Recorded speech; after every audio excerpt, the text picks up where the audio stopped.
पिछले एपिसोड में हम वर्ल्ड के नॉर्थ मोस्ट आइलैंड पर पहुंचे और एक्सप्लोर करा वहाँ की लोकल सिटी को और जाना वहाँ के लोग कैसे रहते हैं। और इस एपिसोड में हम जाने वाले हैं लाइफ की सबसे इंटरेस्टिंग क्रूज टूर पर पोलर बेयर्स की खोज में। और आपको पता है स्वालबर्ड आइलैंड की हिस्ट्री कब से शुरू हुई थी? जब 1596 में विलियम बैरेंस ने इसे ढूंढा और फिर 1900s में आकर यहाँ जॉन मुनरो लॉन्गियर और आर्कटिक कोल कंपनी ने फाइनली इस जगह को एस्टैब्लिश करा। आज यहाँ बस एक ही माइनिंग कोल रनिंग है, बाकी सब बंद है क्योंकि कोल का कंजम्पशन फुली हो चुका है। और इस एपिसोड में हम एक ऐसी ही कोल माइन का टूर भी करने वाले हैं। तो चलिए फिर शुरू करते हैं इस वीडियो को। Good morning everyone, this is day 2 in Svalbard और आज हम जा रहे हैं वाइल्ड लाइफ और ग्लेशियर क्रूज पे, जो कि सुबह 8:15 बजे शुरू होती है। This is 8 AM, still dark. और बस अभी मैं सुबह से नाश्ता कर रही हूँ। पिकअप होटल से हो जाएगा and then this is a 6-hour cruise. So let's go, I am ready for this tour.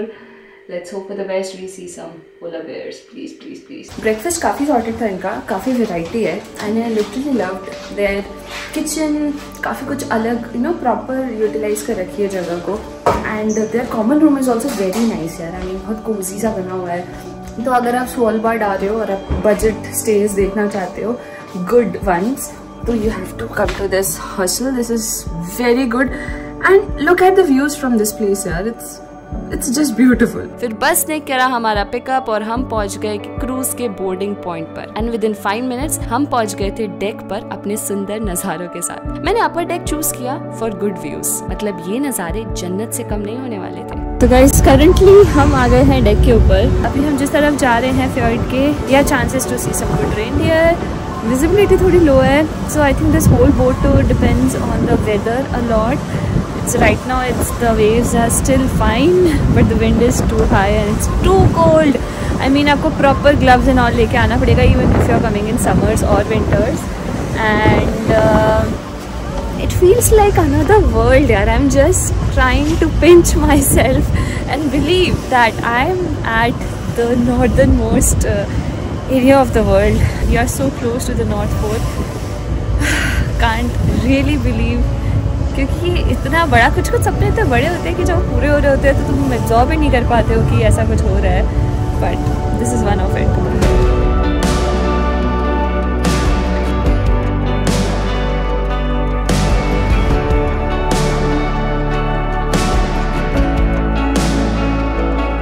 इन नज़ारों को देखते देखते पायलट ने कहा कि अब हम ग्लेशियर के पास जाने वाले हैं और हो सकता है हमें पोलर बेयर्स भी दिख जाए। मेरे पीछे आप देख सकते हो, दिस इज द ग्लेशियर। मैंने लाइफ में इतने करीब से इतना बड़ा ग्लेशियर कभी नहीं देखा था और इन ग्लेशियर्स में पोलर बेयर को ढूंढती मेरी आंखें यही महसूस कर रही थी।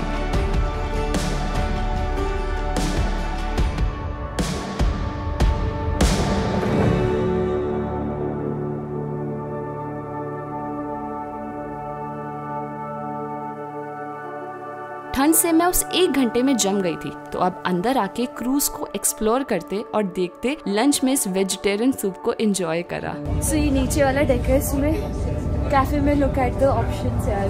दे have like coffee, bar, cakes, everything is there. Lunch में ये लोग आपको सूप भी देते हैं, दैट्स द बेस्ट पार्ट। यहाँ पे 2 वॉशरूम्स है एंड द सीटिंग अरेंजमेंट और पूरा हीटेड है यार, that is so cool. I mean अंदर you can just be in your 1 layer of sweater, that's so amazing. फिर कैप्टन ने कहा आज का सनसेट देखना है तो बाहर आ जाओ, क्योंकि मौसम एकदम से बदल गया था और मानो सूरज की रोशनी इन पहाड़ों की खूबसूरती को क्या खूब ही निखार रही थी। मुझे इतना मन हो रहा था कि काश कोई होता जिसके साथ मैं ये खूबसूरती को शेयर कर पाती। पर अच्छे वीडियोस ले लिए ताकि मैं अपने पार्टनर, फैमिली और दोस्तों से और आपसे इसको शेयर कर पाऊँ, क्योंकि असली मजा तो उसी में है ना। अब ये सब देखने के बाद टाइम था कि भाई ये जो कोल माइंस फेमस है स्वालबर्ड की, ये दिखती कैसे है अंदर से। So dress up and we are ready for the coal mining tour. So for the first 6 months you are a miner, you are a greenhorn, so you don't know a shit, and that's going to be shown. But you also get the shittiest job. जब हम अंदर enter हुए तो हमें काफी interesting facts पता चले। फिर हमें बताया गया कैसे माइनर्स काम करते थे, इक्विपमेंट्स के बारे में बताया गया और वो रेस्ट कैसे करते थे। फिर हम गए सीड चेम्बर की तरफ जहाँ थे कुछ सीक्रेट्स छुपे, और उनके रास्तों में हमने देखा कि कैसे नेचर ने इतना ब्यूटीफुली इस जगह को बनाया है। सो बेसिकली यहाँ पे इंडिया ने अपना ताजमहल एंड अजंता एलोरा की जो डिटेल्स है प्रोटेक्ट कर रखी है in the world memory, to be very honest. A freezer to have food over time, but you need power to have a freezer. But if anything happens in the world and all power goes out, then you don't have a freezer anymore. But we have the permafrost, but that freezer is 18 Celsius. So it's not done before 2086. Nordic Gene Bank was the name before, but that changed it now to Norgen. So every 5 years, so they're coming here and take out some of the seeds and run some tests on them to check how it's doing in these conditions. Good result from here. That's the reason for the details is protect कर रखी है in the world memory, to be very honest. और इसी के साथ ये mining tour खत्म हुआ और काफी डिफरेंट साइड ऑफ लाइफ का पता चला। यहाँ का कोर कैसा लगा और लोग कैसे मेहनत किया करते थे। और अब टाइम था यहाँ के फेमस हस्की कैफे जाने का। Lights flashing before me. This is so cute. So they have these many huskies. Suka DJ Jersey Gandhi Hando. So cute, yeah. Svalbard में आके this is the most cozy cafe which I will definitely recommend you should come. And अगर आपको अच्छा खाना चाहिए and you want to try the authentic food as well, Svalbard is very good, very amazing.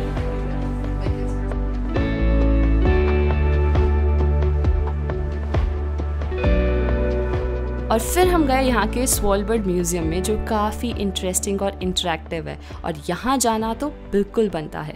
तो इस museum में आपको properly बताया जाएगा कि पहले माइनिंग में क्या इंस्ट्रूमेंट्स ये लोग यूज़ किया करते थे, कैसे कोल माइन के लिए कार्ट्स हुआ करते थे, एंड यहाँ का जो फर्स्ट लोकल पॉपुलर रेस्टोरेंट खुला था और कैसे जो बेसिकली इक्विपमेंट्स या वॉर के लिए लोग रेडी थे। And this is very cool, this is basically a calendar जो 7 लॉन्गिट्यूड्स को कवर करता है। पुराने ज़माने में कैसे मिटन्स होती थी, इस तरह से बनाया जाता था, फ्रॉम दी सील के स्किन से बनाया जाता था। And this was the gun जो कि टीयर गैस के लिए यूज़ होती थी, from polar bear protection. Quite cool. I literally love the museum because बहुत ही डिटेल्ड वे में स्वालबर्ड कैसे बना, कैसे हिस्टोरिकली किसने इन्वेंट किया, क्या हिस्ट्री रही है शुरू से अब तक, पहले ये कैसे एक रॉक बेड रॉक हुआ और कैसे इसकी पहली क्या पोजीशन थी, अब कैसी रही, सब कुछ माइन्यूट से माइन्यूट डिटेल, फ्लोरा फौना, हर कुछ के बारे में इतना डिटेल में बताया गया है। I think this museum is totally worth it, even though if not a history buff, you definitely come here and you will get to know something which is very different, very detailed and quite simple. मैं अभी Svalbard के एक restaurant में आई हूँ, फ्र्यून नाम के जगह पर। यहाँ पे काफ़ी कुछ है, हमस एंड पेस्टो पास्ता है, and they have sandwich, they have sweet potato soup, I think pizza भी है वेजिटेरियन, तो काफ़ी ऑप्शंस है वेजिटेरियन, डिसेंट रेट्स पर है, under 1000 rupees will get like 1 proper meal, which is nice. और अब टाइम था स्वालबर्ड की ये लास्ट मील करने का। तो बस इसी के साथ मेरा स्वालबर्ड घूमने का जो सपना था वो पूरा हुआ। मैं अभी भी यकीन नहीं कर सकती हूँ कि मैं उस जगह पे सीरियसली इतनी अच्छी मेमोरीज़ के साथ घूमी, सब कुछ इतना बढ़िया रहा और मैं वहाँ वापस तो ज़रूर जाना चाहूँगी। बट मेरी ट्रिप इतनी ज़्यादा फुलफिलिंग थी कि कभी कभी लगता है कि मैं उस ट्रिप को ऐसे बिगाड़ना ही नहीं चाहती हूँ। तो ये उन जगह में से एक है जो मैं आपको कहूँगी कि अगर आपको भी हिस्ट्री और कुछ दुनिया में अलग एक्सपीरियंस करना है ना, तो यहाँ पर ज़रूर जाना चाहिए। इसी के साथ मैं इस वीडियो को एंड करती हूँ। आई होप आपको पसंद आया होगा दुनिया की ये सबसे आइसोलेटेड आइलैंड का सफ़र, और हम मिलते हैं अपने नेक्स्ट वीडियो में।